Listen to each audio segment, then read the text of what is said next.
مثالی طور پر ایک سالانہ بجٹ معاشی ڈھانچے کے عدم توازن کو درست کرتا ہے، سرمایہ کی افزائش ملازمتوں کے مواقع پیدا کرتا، معیار زندگی خاص طور پر غریب افراد کا میں بہتری لاتا اور دولت کی ناہمواری کم کرتا ہے۔ لیکن 2022-23 کا بجٹ کچھ حوالوں سے ان اہداف سے دور دکھائی دیتا ہے۔ یہ معاشی عدم توازن جیسا کہ مالی اور تجارتی خسارے کو کم نہیں کرتا، جو مہنگائی میں اضافے اور کرنسی کی قدر میں گراوٹ کا باعث بنتا ہے۔ یہ غیر پیداواری اخراجات جیسا کہ دفاع، انتظامیہ اور سبسڈی کی دراز رسی کو کم نہیں کر رہا۔ یہ شعبے محصولات کا بھاری حصہ ہڑپ کر جاتے ہیں۔ بدترین بات یہ ہے کہ مذکورہ بجٹ ملازمت کے مواقع کم کرتا ہے اور معیار زندگی گھٹاتا ہے اور امیر اور غریب کے درمیان فرق کو بڑھاتا ہے۔ لیکن سچی بات یہ ہے کہ اس میں پی ڈی ایم حکومت کے فائنانس منسٹر مفتاح اسماعیل کا کوئی قصور نہیں۔ انہیں تحریک انصاف کی نکال باہر کی جانے والی حکومت کی طرف سے تباہ حال معیشت ملی تھی۔ اسے درست کرنے اور پٹڑی پر چڑھانے کے لیے طویل اور مشقت طلب کاوش درکار ہے۔ در حقیقت مفتاح اسماعیل صاحب کی مشکلات کی ذمہ داری دو حقائق پر آتی ہے، جن کے رونما ہونے میں ان کا کوئی عمل دخل نہیں۔ پہلا، تحریک انصاف نے آئی ایم ایف کے ساتھ ایک مشکل معاہدے پر پہلے ہی دستخط کر دیے تھے۔ اب موجودہ وزیر خزانہ اس معاہدے سے انکار نہیں کر سکتے تھے، ورنہ ملک مالیاتی طور پر دیوالیہ ہو جاتا۔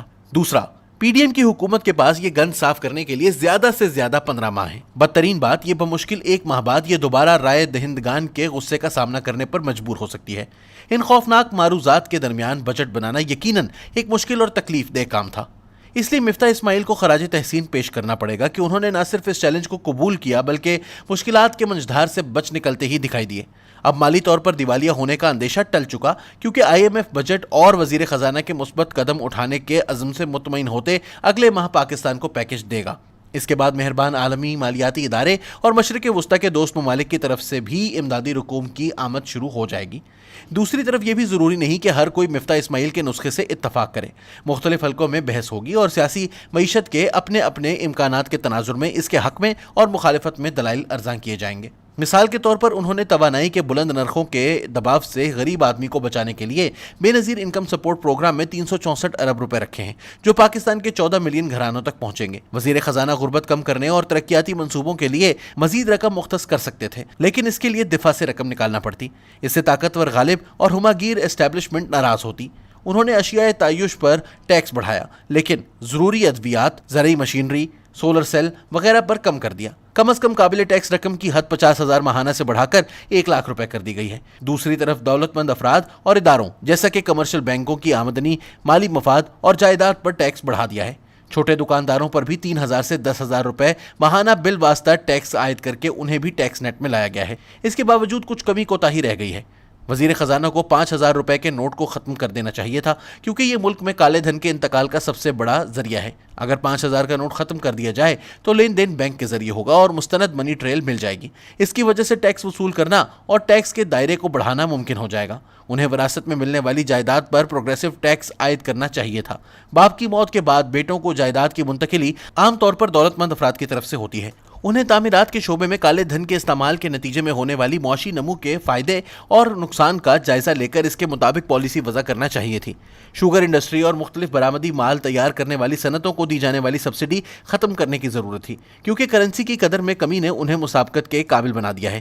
انہیں تھوڑی سی ہمت دکھاتے ہوئے انڈیا کے ساتھ اہم اشیاء کی تجارت بھی شروع کر دینی چاہیے، کیونکہ اب جیو اکنامک وجوہ کی بنا پر اسٹیبلشمنٹ بھی اس کی مخالف نہیں۔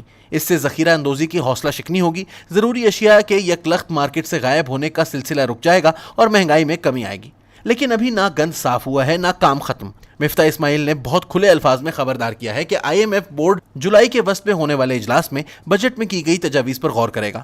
عین ممکن ہے کہ وہ مزید سخت اقدامات پر اصرار کرے، اس لیے چند ماہ بعد منی بجٹ خارج از امکان نہیں۔ اس دوران سیاست، ریاست اور معاشرے کو مزید زک پہنچانے کے لیے کمر بستہ ہے۔ محاذ آرائی کی کوئی بھی کیفیت معیشت کی بحالی کو خطرے میں ڈال سکتی ہے۔ عمران خان دھمکیاں دے رہے ہیں کہ وہ مہنگائی اور بے روزگاری سے پیدا ہونے والی عوامی بے چینی کا فائدہ اٹھاتے ہوئے اگلے ماہ پی ڈی ایم حکومت کو گھر بھیج دیں گے، تاکہ اکتوبر میں ملک میں انتخابات ہو سکیں۔ ایسا ہونے کی صورت میں آئی ایم ایف پروگرام معطل ہو جائے گا، جس کے ملک کے لیے تباہ کن نتائج برآمد ہوں گے۔ اس کی ملک کو 200 بلین روپے قیمت چکانا پڑے گی اور بجٹ کا دھڑن تختہ ہو جائے گا۔ اور اگر عمران خان نے انتخابی نتائج قبول کرنے سے انکار کر دیا یا ان کے نتیجے میں ایک کمزور مخلوط حکومت وجود میں آئی جو آئی ایم ایف کے پروگرام کو نافذ کرنے کی سکت نہ رکھتی ہوئی، تو ملک ناقابل بیان سیاسی بحران کا شکار ہو جائے گا۔ پی ڈی ایم حکومت نے بلا شبہ سیاسی مفاد پر قومی مفاد کو ترجیح دی ہے۔ اس کا سیاسی مفاد اس میں تھا کہ پارلیمنٹ تحلیل کرتے ہوئے فوری انتخابات کی طرف بڑھ جاتی۔ اس وقت عمران خان کی پوزیشن خراب تھی۔ پی ڈی ایم کو تحریک انصاف کے پھیلائے گند کو صاف کرنے میں اپنے ہاتھ آلودہ کرنے کی ضرورت نہیں تھی۔